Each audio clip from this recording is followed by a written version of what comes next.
Hello and welcome to the Query channel. I'm Jason, your host, and I want to do a little video about the different frames that I'm using. And remember, I've been away from Warframe for about 6-7 years. Since 2018, I came back this year and I've started to slowly building up everything that I've got. Now, I mainly play Excalibur Prime. People know that. And I love Excalibur Prime. But there's some, and if I want to melee, if I want to go out and beat the crap out of stuff with swords, Exalted Prime Blade, and the way I'm set up with it, kicks ass. Does have limitations, but I will always love Excalibur Prime. So, I'm slowly... It's not easy for me to change frames. With my autism and everything, I like to stick to one way of doing things. I like to just go on and continue to play the same thing all the time, just like I like to eat the same things for 6 months at a time. It's just the way my brain works. And I don't play frames that have a lot of buttons to press, because my brain doesn't accept that kind of thing. I can remember... let's come out here. I'm usually the slowest person in Warframe. Why is that? Ready? Because the only way I move is that. Because all you have to do is press the shift button. There's nothing more to it. I can do that. I can remember that. I've got 3,000 plus hours in Warframe, but I can remember that. I can remember actually how to do that. Yes. But you ask me to do anything other combo, and if it goes beyond a single button press on top of my normal button press, it's too much for my brain. So it doesn't matter how much, if I wrote it down, and that I would not be able to do all these other weird things for manoeuvring, which is why I'm usually the slowest person in the group. I usually get to the end. I have a Warframe mission anxiety. I really do. If I'm in a mission and that, I always feel so fucking guilty if I'm the last one to the exit point. I really do. It bothers me so much. I get lost very easily. I get distracted. Some of the maps are so confusing, and it freaks me out. It causes anxiety for me to actually... Anyway, now my Excalibur build, I don't follow my builds as something that's Uber or anything like that. They're not. This build, this particular setup can last well into Steel Path. But it's hard work. It's not the best build. Let's just have a look. This is the build that I usually go with. I prefer to have builds that don't have a negative. I don't like builds where I've dropped my efficiency to 45% or something like that. I don't like builds where one of my numbers is low. I want to use it as the entire thing.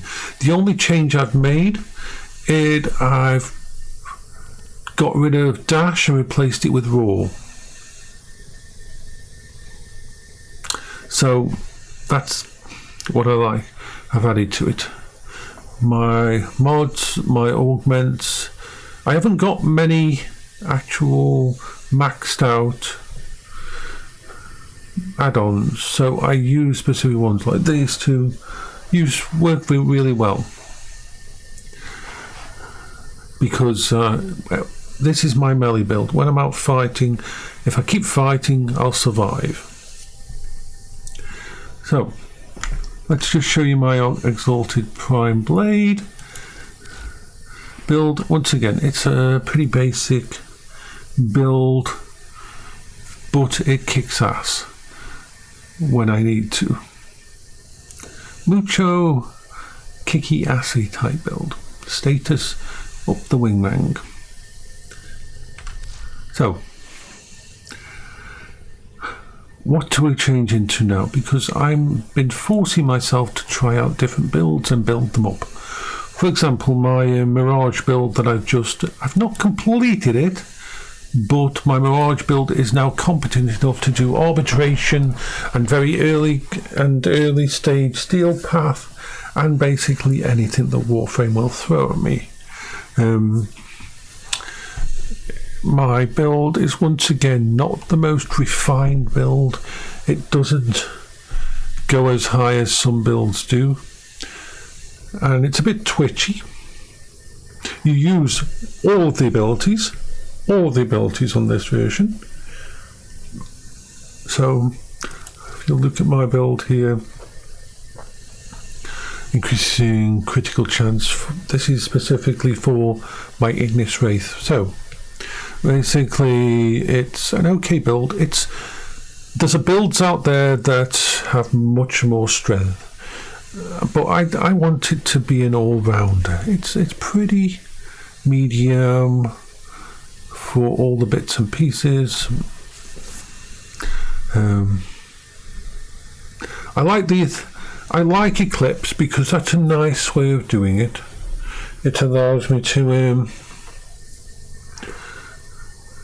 choose between heavy damage at the start of something like arbitration, and then it might get to the point where I decide, okay, I'm going to start using the ability to actually save my ass, so I take 90% less damage, things like that.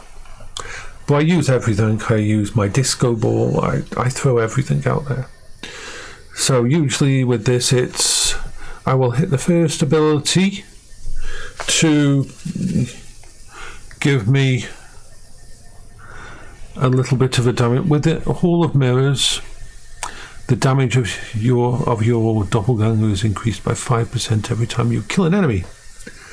In arbitration, you end up killing a lot of enemies, and it stacks up really nicely. So over time, I've got Hall of Mirrors kicked in all the time, and Eclipse all the time. I put out the sleight of hand stuff just because that messes them with enemies sometimes, and of course I'll throw that out whenever I can for a bit of extra DPS and fun. It's a survivable build. It doesn't look like survival because it's only got 82 shield and that, but it's got catalyzing shields. It works really well together. Adaptation also gives me up to 90% resistance to damage types, which can be very useful. And it's just a general build of happiness. Now I pair this because of the Hall of Mirrors effect with all the versions of yourself. Yes, that was the phone.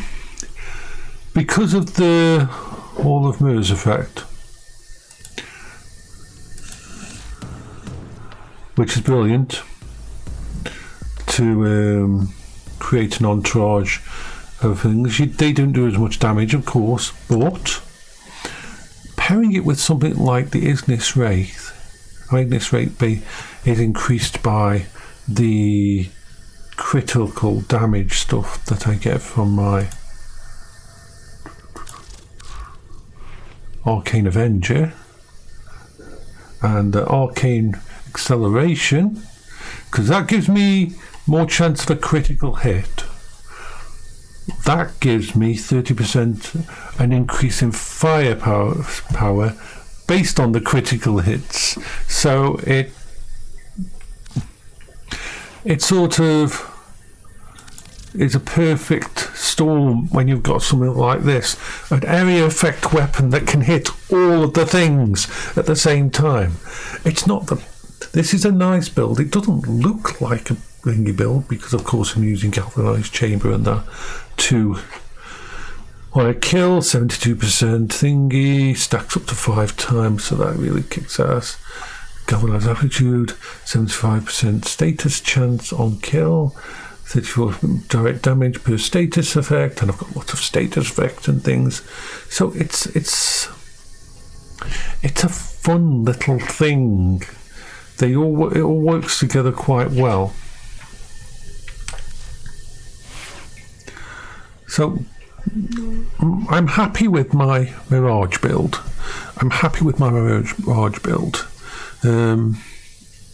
Doesn't really get to use its secondary weapon or melee. I don't really do melee with it. It's just out there for using its skills and abilities.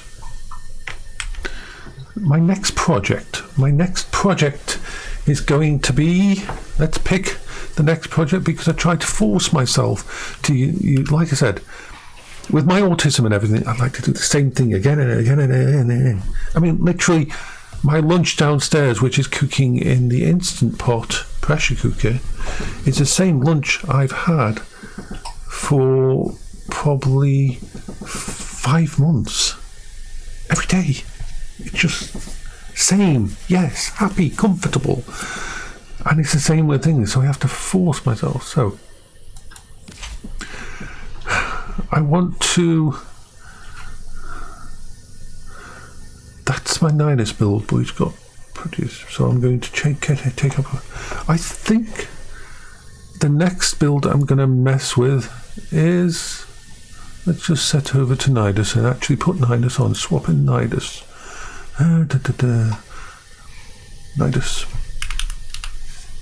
Nidus level 30.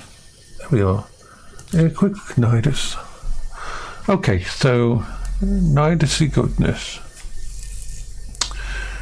The build for him is an old build from many years ago, probably. Let's have a look. Ooh, yeah, it's even halfway through being rebuilt. Nico build. I don't have a proper full build at all. So let's refresh my mind about the abilities he has. Villains, of course, because the whole point is you're stacking up your infection. You need to stack up as much as possible. So that's the next one we're going to play with. But at the moment, what time is it? It's 11 AM. I'm going to go down and have my lunch. So I will say bye-bye. For now, my next video on Warframe will be about messing around with Nidus. Nidusy goodness. Don't know whether I'll need to actually form him or whether I can build this stuff around. Well, why the hell is that in there? That should be over there. In fact, I wouldn't be using steel fibre. I would probably use something else. Anyway, distraction, Jason, distraction. So, bye-bye for now.